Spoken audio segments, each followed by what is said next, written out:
message is embrace the vision.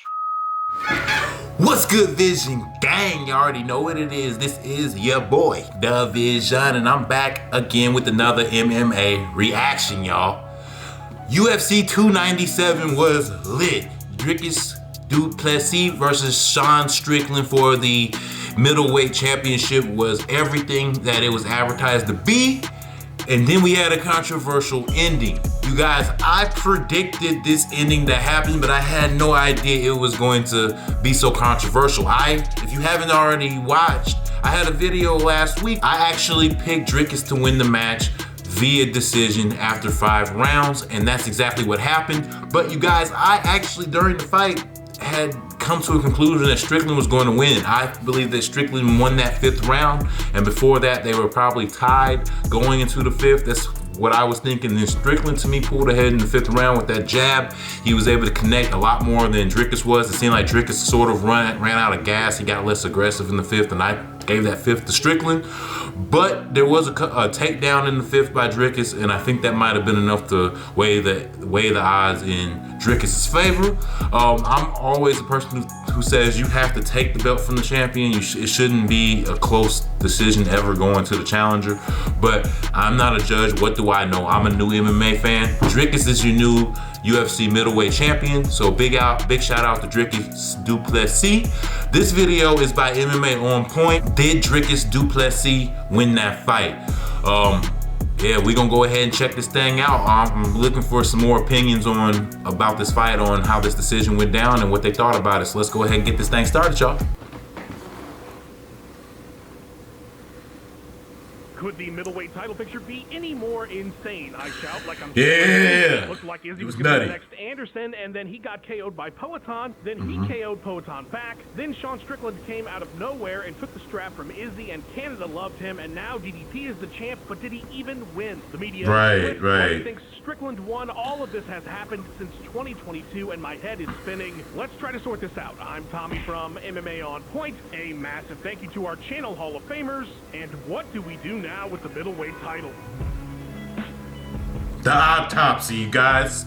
What's about to go down? Before we can even fathom trying to answer that damn question, or even who won the main event, we need to talk about what exactly it is that did happen at UFC 297, so let's run this thing down. Dricus Du Plessis took the middleweight title to become the first South African UFC champ after earning a split decision over Sean Strickland in a banger. Rocky Pennington took Myra Bueno Silva to a decision in a real grinder to earn the vacant bantamweight title. Neil Magny in a stunner TKO'd favorite Mike Malott in the last 15 seconds of the fight. Yes, that was a good one too. With a decision victory over Marc-Andre Barrio, and to kick off the main card, that was a good fight as well. That was a really good fight. Arnold Allen, his 2nd ever UFC loss via UD. The prelims had some bangers on them and a lot of fun subs early. Definitely worth going back through it. I honestly think it trumps the main card. All right, so we're all on the same page now, right? Wow. How about we run the numbers though on this thing and see if that gives us any more perspective. The first UFC card in Toronto since 2018 saw 12 fights with 2 KO TKOs, 3 subs, 7 decisions for a total cage time of 2 hours, 50 minutes, 38 seconds.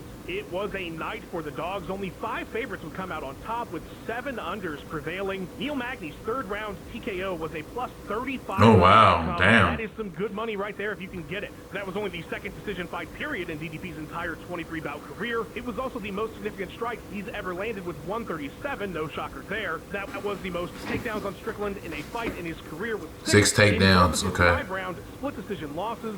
Sean had a larger total strike count. Rocky Pennington is 8-1 in her last 9 and has only ever lost to former UFC title holders.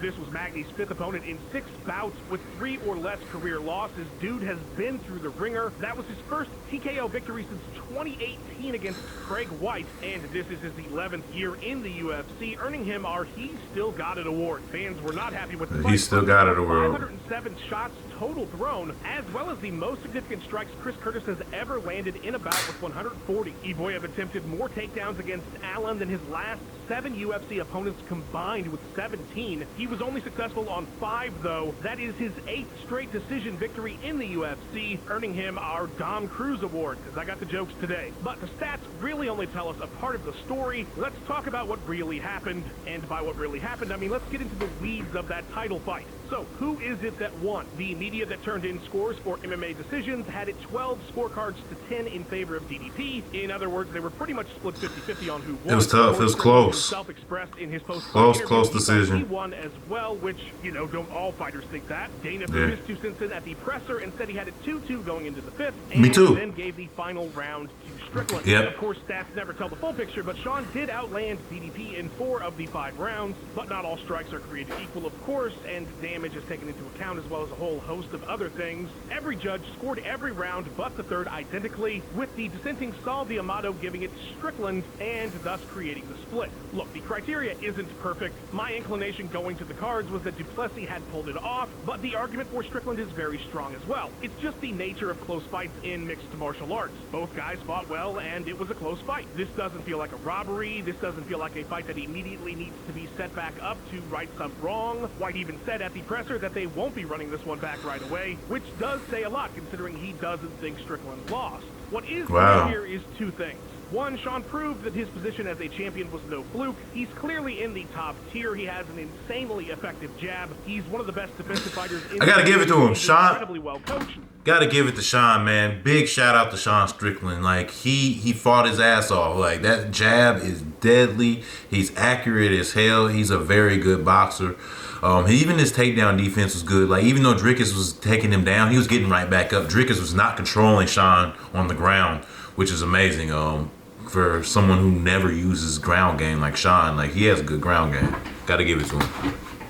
And he just seems hard for most to crack. The other thing is that this division is a hot-ass mess, and I don't mean to say that as if it's a bad thing. It's just quite a bit all over the place at the very top. With all respect to DDP, of course, because he absolutely earned that belt. The thing has been playing hot potato so much in the last 2 years, it's going to take quite a bit for any champion to really establish themselves. Strickland had a chance last night to do that somewhat, but of course fell short, and now has to go back in line because we got all kinds of what's next to talk about here. First, Is he going to jump right into the championship picture? Staying away from the sport for 7 years or whatever he said. How stupid of us to believe his own words he said about something. Now is 100% the time to make that fight with him and DDP. Izzy's championship run warrants skipping the line. And let's be honest, the line is more of a huddle of random contenders. There's not much in the way of order. Not to mention, we have no guarantee that this championship hot potato won't continue if they do throw in someone else for Dricus, which is why you have to do Style Bender before anything else.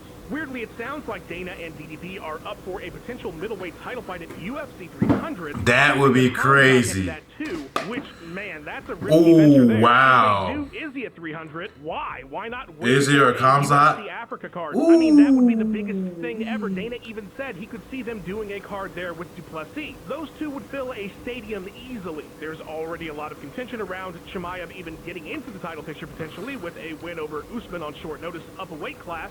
So if they go in that direction and he beats DDP, the middleweight title picture gets even messier, and now you've lost the hook for that huge Izzy fight. I have no idea what they're going to do, but it does sound like Izzy versus Du Plessis in Africa would be crazy. Video goes live. All right, enough about that hot-ass mess at 185, though. Let's talk about Rocky Pennington's bantamweight champion. Look, there was always going to be a massive void after Nunez. Look, I'm sorry, but that fight was so dull. The women's bantamweight championship, the Brazilian girl was trying to take down the American the entire fight, and it just seems like they were clinched the whole time in a stand-up clinch against the cage. And and in the time they did go to the ground, it seemed like the jiu-jitsu specialist couldn't even control the ground game. It wasn't the funnest match, in my opinion. Let me know down below what you guys thought about that women's bantamweight match as well. Let me know if you agree with me or if I'm wrong and I'm just not appreciating a good grappling match. Let me know.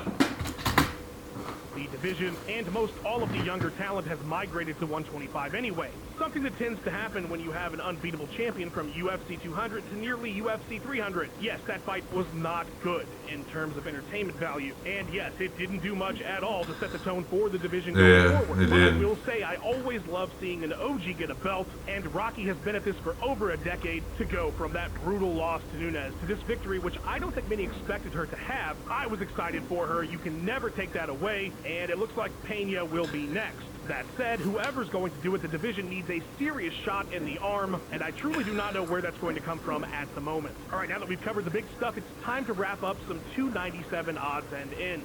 Neil Magny, man, massive upset. Yeah, that was a good fight. I like that. What can you say? I'll tell you what you can say. Don't sleep on Crafty Vest. If you give him a chance, he's going to take you out, and he serves an incredible role at welterweight of weeding out talent. Not to say that Malad is done or anything, but yeah, man, Neil Magny, that dude will get you. A bit of controversy in the Arnold Allen loss. Not enough, of course, to warrant a rematch, I would assume. It just is what it is. Arnold is clearly top tier, but is going to be forced to fight his way back into the top 5. And as for Ivoyev, I'm not quite sure he cracks that upper tier, especially with the title contender Topuria at 5, but he's definitely in the mix, and you just never know what people are going to do with those rankings. Overall, 297 was not a great card. Not on paper, not in reality. We did have a great main event, which does... That's what I was talking about, you guys, not the entire card. The rest of the card was kind of... I mean, the co-main event was bad, but I like the other fights. I like the other fights. Probably served the purpose of saving bigger fights for 299 and 300, so maybe slogging through this one last night will have paid off in the spring. I guess we'll see. That said, we're back on the pay-per-view grind, baby. Massive one next with Volk and Ilya, and if all things go well, the rest of this year looks to be building pretty awesomely. Who do you think won the main event, though? What do you think they should do with the middleweight title picture?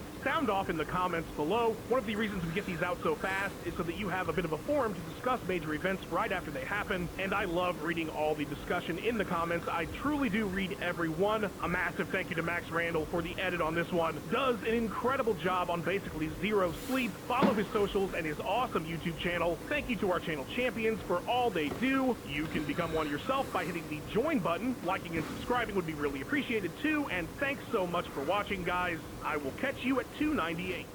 Alright, you guys, that was MMA on point. Did Dricus Du Plessis win that fight? It was a great UFC 297 review, you guys. Like they said in the video, the rest of the card, I guess it wasn't that great. I liked the beginning of the card. The women's fight was very slow-paced and not my style of something I just thought had great entertainment value. I mean, I could see the struggle in the fight. Like I can appreciate the fact that those women went out and put their all into it, but entertainment value, it had no value. But the main event was amazing, you guys. It was just a good strike fest. It was fun to watch. And my prediction came true, you guys. Dricus Du Plessis by decision, and it happened, you guys. UFC 298 is coming up real soon. I heard Volk has a fight. You guys let me know about that card. What are you guys most excited about UFC 298? Is it going to be better than 297? And you guys, I hope you guys are enjoying these videos. I'm enjoying making these videos, enjoying learning about and really watching UFC so much. I really hope you guys are enjoying them. If you are enjoying them, make sure you guys, if you haven't already done so, subscribe to the channel. It's real easy. It's just a little click right there on your screen, and make sure you guys hit that notification bells if you want to be first to know about the videos, and jab that like button. Jab it real fast, real quick, and often. Jab that like button and make sure you guys send these videos to the moon. This is your boy DaVizion, and like always, you guys, be safe, give it your all in whatever you're doing in life, and I'm gonna see you next time. I'm out. Peace.